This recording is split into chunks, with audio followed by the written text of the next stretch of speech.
बेटा ये क्वेश्चन भी कंस्टेंट मोशन पर बेस्ड है, और जैसा कि हमने पीछे के क्वेश्चंस में देखा था कि कंस्टेंट मोशन में एक बॉडी के एक्सेलरेशन को दूसरे बॉडी के एक्सेलरेशन के टर्म्स में हमको एक्सप्रेस करने की ज़रूरत महसूस होती है, और इस काम के लिए हमारे पास 3 मेथड्स हैं।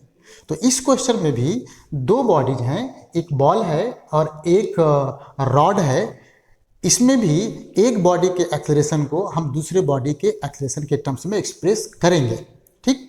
और तीनों मेथड हम यहाँ पे आपको दोबारा से एक्सप्लेन करेंगे। और वैसे तो हम लोग इसमें 4th मेथड भी डिजाइन कर सकते हैं, लेकिन थोड़ा सा वो कॉम्प्लिकेट सा हो जाएगा, उसमें डिफ्रेंशिएशन का थोड़ा तगड़ा यूज हो जाएगा, तो हम उसको अभी ड्रॉप करेंगे, राइट। तो चलो फिर हम अपने काम पे लग जाते हैं, अभी क्वेश्चन पढ़ना स्टार्ट करते हैं। हमारा क्वेश्चन कहता है, in the arrangement shown in figure 1.18 the mass of ball 1 is, यहाँ पे देखो बेटा इट्टा छूट गया है, eta equals to 1.8 times as great as that of rod 2। तो चलो रॉड 2 का मास मान लो m2 और इसका मास मान लो m1। तो हमारे लिए कहा गया है कि m1 is basically इट्टा times m2 और इट्टा की वैल्यू 1.8 गिवन है, ठीक।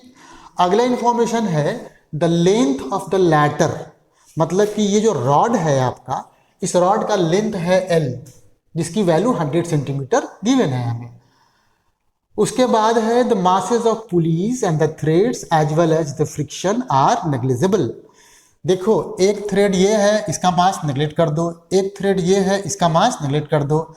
ये जो एक्सेल है, यहाँ जो एक्सेल है, इसमें जो फ्रिक्शंस आ रहे हैं उसको भी आप नेग्लेक्ट कर दो।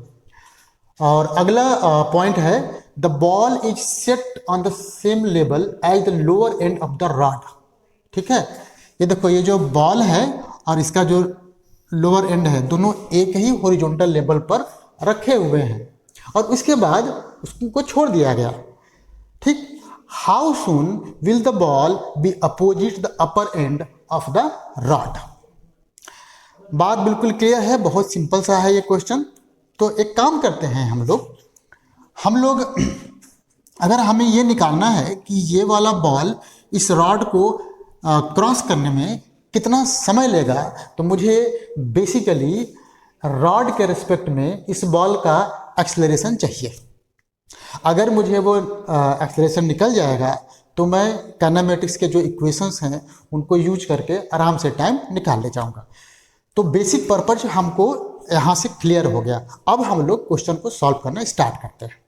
देखो यहाँ पर मैं दोबारा से पिक्चर बना देता हूँ, जिससे कि थोड़ा सा क्लैरिटी मेंटेन रहे। ये देखिए,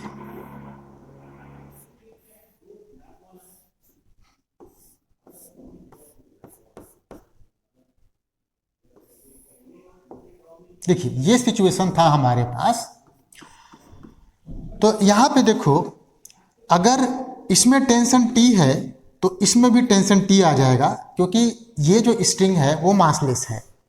दूसरी बात, ये पुली भी मासलेस है, तो यहाँ पर स्ट्रिंग में टेंशन आ जाएगा 2T, और ये स्ट्रिंग भी मासलेस है, तो यहाँ भी आ जाएगा आपका 2T, ठीक। हमने फोर्सेज इस तरीके से डिस्ट्रीब्यूट कर दिए। अब हम इक्वेशन ऑफ मोशन लिखेंगे, किसका? अपने बॉल का। अच्छा एक बात थोड़ा सा नोट करो कि जैसे ही तुम इसको छोड़ोगे तो अगर ये इधर की तरफ गिरना स्टार्ट किया तो अपने साथ साथ इस पुली को भी नीचे की तरफ गिराएगा, और जब ये पुली नीचे गिरेगा तो ये ऊपर जाएगा। तो अगर मैं ये मान लूँ कि इसका एक्सेलरेशन है A2, तो इस डायरेक्शन में इसका एक्सेलरेशन हो जाएगा A1, और इस पुली का इस डायरेक्शन में एक्सेलरेशन हो जाएगा A1, ठीक है। यहाँ तक क्लियर है बिल्कुल। अब जैसा कि हमने आपको शुरू में कहा था कि हमको A1 और A2 के बीच में एक रिलेशन चाहिए होगा, तो उसके लिए बेटा 3 मेथड है, और तीनों हम पहले एक्सप्लेन कर चुके हैं, लेकिन फिर हम दोबारा से इसमें, है ना, आपको एक्सप्लेन करके A1 और A2 के बीच में रिलेशन निकाल के दिखा दे रहे हैं।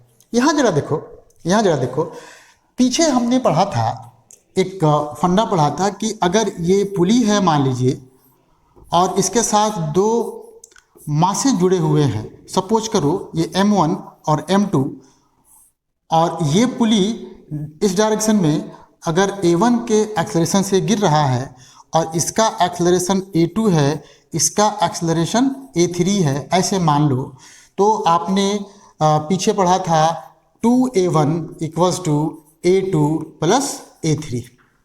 इस तरीके से अगर आप देखोगे तो इसको आप मास मानोगे M2, मतलब इसके हिसाब से ये वाला मास जो है ये हो गया, और चूंकि ये मूव नहीं कर रहा है तो इसका एक्सेलरेशन कितना हो गया, इसका एक्सेलरेशन 0 हो गया। इसका कितना है A2, इसका कितना है A1, तो आप जब ये लगाओगे फार्मूला तो 2A1 equals to A2 plus A3 को आप कर दोगे 0, है ना, A3 को कर दोगे 0। तो यहाँ से एक बहुत सिंपल सा रिलेशन आ गया, A2 इक्वल्स टू 2A1, देखो निकल गया। दूसरा मेथड देखो क्या है, दूसरे मेथड में हम बिल्कुल ट्रेडिशनल अप्रोच को यूज करेंगे, और ये सबसे विश्वसनीय और सबसे क्या कहते हैं, मतलब सबको आना चाहिए, इस टाइप का ये मेथड है। भले ही आप इस इजी तरीके से फिलहाल कर ले रहे हैं, लेकिन ये मेथड आपको आना चाहिए, क्योंकि कॉम्प्लिकेटेड क्वेश्चन में आप इसी को बेसिकली यूज करोगे। इसके साथ साथ एक सुपरपोजिशन प्रिंसिपल होगा, अगर कभी इस बुक में ऐसा क्वेश्चन आता है तो मैं एक्सप्लेन करूँगा, अदरवाइज अगर आप चाहते हो तो मैं क्वेश्चन डिजाइन करके आपको बता दूंगा, बस आप कमेंट में हमको मेंशन कर देना। अच्छा, इसमें क्या है, इसमें मैं ये कहूँगा, देखिए इसमें मैं ये कहूँगा, बहुत सिंपल सी बात है, बहुत सिंपल सी। मैं इसमें ये कहूँगा कि यार ये बताओ, अगर किसी टाइम t में ये x डिस्टेंस खिसक जाता नीचे, है ना, दोबारा देखो बनाओ, ये देखो, केवल इतना पार्ट बनाओ, ये ऐसे, तो हम क्या कर रहे हैं कि किसी टाइम t में अगर ये खिसक करके यहाँ चले आए और ये डिस्टेंस चला x, यहाँ देखिए ये आपका कैसा है, ये तो आपका फिक्स है, यहाँ पे M2 मास का आपका रॉड लगा हुआ है और आपने इसका एक्सेलरेशन कितना माना है, A2 माना है, इसका कितना माना है, A1 माना है। हाँ, तो मैं ये कह रहा था कि अगर ये पुली x डिस्टेंस नीचे खिसक जाए, अगर खिसक जाता है तो ये वाला इतना जो पार्ट है स्ट्रिंग का वो ढीला हो जाएगा, और स्ट्रिंग कंस्टेंट में हमने पढ़ा है कि स्ट्रिंग हमेशा टाइट रहता है, तो इसका मतलब कि इतना जो इसका लेंथ हुआ उतने ही लेंथ तक ये नीचे की तरफ खिसक जाएगा, है ना। तो कितना डिस्टेंस खिसकेगा, सोचो जरा, यहाँ से यहाँ तक x है तो ये भी पार्ट x हो गया, ये भी पार्ट x हो गया, ये 2x पार्ट नीचे खिसकेगा। अब इसका अगर मुझे निकालना है एक्सेलरेशन, तो मैं क्या करूँगा, ये लिखूँगा A1 is equal to d square x1 dt square, ये हमने आपको एक्सप्लेन किया था, है ना। अच्छा, अब देखिए अगर आप इसका लिखना चाहते हो तो A2 को लिखोगे डी स्क्वायर 2, है ना, x, यहाँ x कर दो, x मना को x कर दो, डी टी स्क्वायर, और 2 को जब तुम बाहर कर दोगे तो D square x upon D T square आ गया, और ये तो आपका A1 है, तो यहाँ से भी A2 इक्वल्स टू 2A1 ऐसे निकल गया। ठीक, दूसरा मेथड। तीसरा मेथड चले आओ। तीसरे मेथड में देखो क्या करना है हमको, हमने यहाँ पर आपको चूंकि मेथड एक है लेकिन तरीके देखिए दो हैं।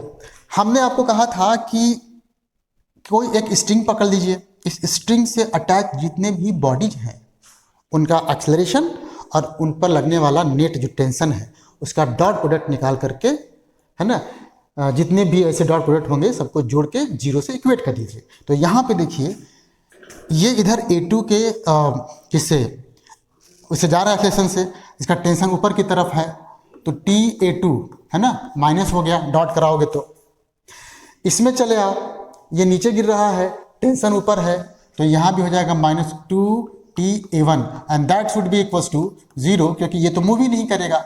तो इस हिसाब से न्यूमेरिकली, मतलब सिर्फ मैग्नीट्यूड की बात करें हम, तो मेरे लिए A2 इक्वल्स टू 2A1 आ जाएगा। हालांकि ये प्लस माइनस की बात आएगी, उससे हमको लेना देना नहीं है, हम मैग्नीट्यूड की बात कर रहे हैं। अब इसको और सिंपल कर सकते हैं इसी मेथड को। उसमें ये भी है कि अपने पूरे सिस्टम में जितने भी बॉडीज हैं सबके लिए टेंशन और उनके एक्सेलरेशन का डॉट प्रोडक्ट निकाल के सबको सम करके उसको जीरो से इक्वेट कर देना है आपको। तो यहाँ आप जब करोगे तो देखो बॉडी किधर जा रही है, ऊपर जा रहा है, और टेंशन भी ऊपर ही लग रहा है। तो इसी को आप ऐसे लिख सकते हो 2T(A1), और ये किधर जा रहा है, ये नीचे जा रहा है। टेंशन किधर लग रहा है, ऊपर की तरफ, तो -T(A2) इक्वल्स टू 0 हो जाएगा। तो यहाँ से A2 इजिकल टू 2A1 भी हो जाएगा, है ना। हालांकि हमने आपको पिछले वाले लेक्चर में ये कहा था कि इसको अवॉइड कीजिएगा, लेकिन अभी तक मैंने देखा है कि ज़्यादातर क्वेश्चन में इसको यूज करके, है ना, आप आसानी से उसको सॉल्व कर सकते हो। तो आप इसको यूज कर सकते हो। थोड़ा सा इसमें कुछ अलग सी बात है जो यहाँ पे एक्सप्लेन करना उचित नहीं है।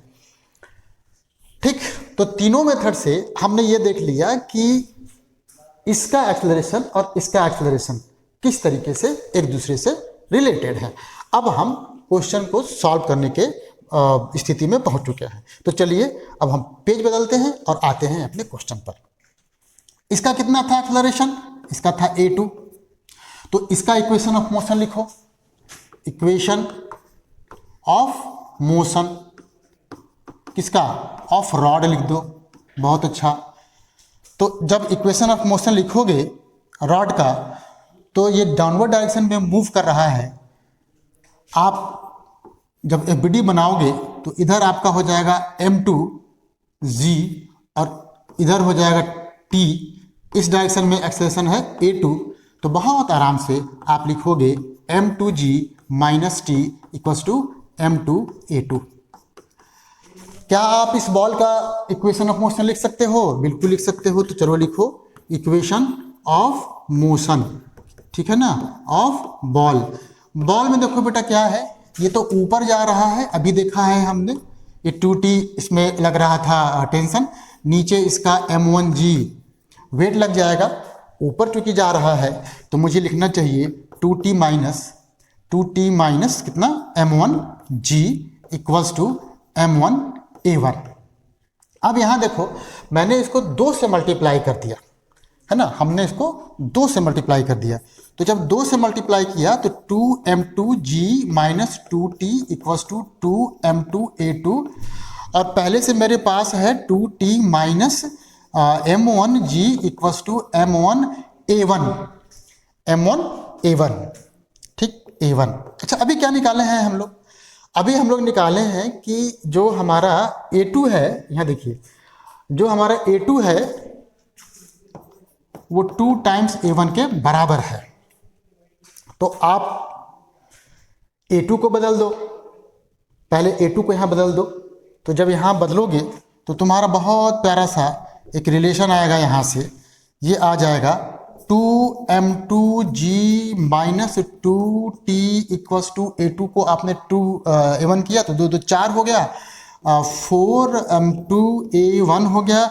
नीचे बेटा तुम्हारा पहले से ही है 2t minus m1g equals to m1A1। Calculation थोड़ा सा हम फास्ट करते हैं तभी सही होता है, अदरवाइज गलत हो जाता है।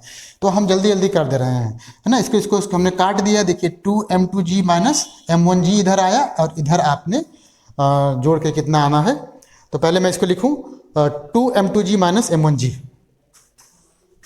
2m2g minus m1g equals to इधर आ जाएगा 4m2 plus m1, 4m2 plus m1 into A1, है ना, A1। बहुत अच्छा।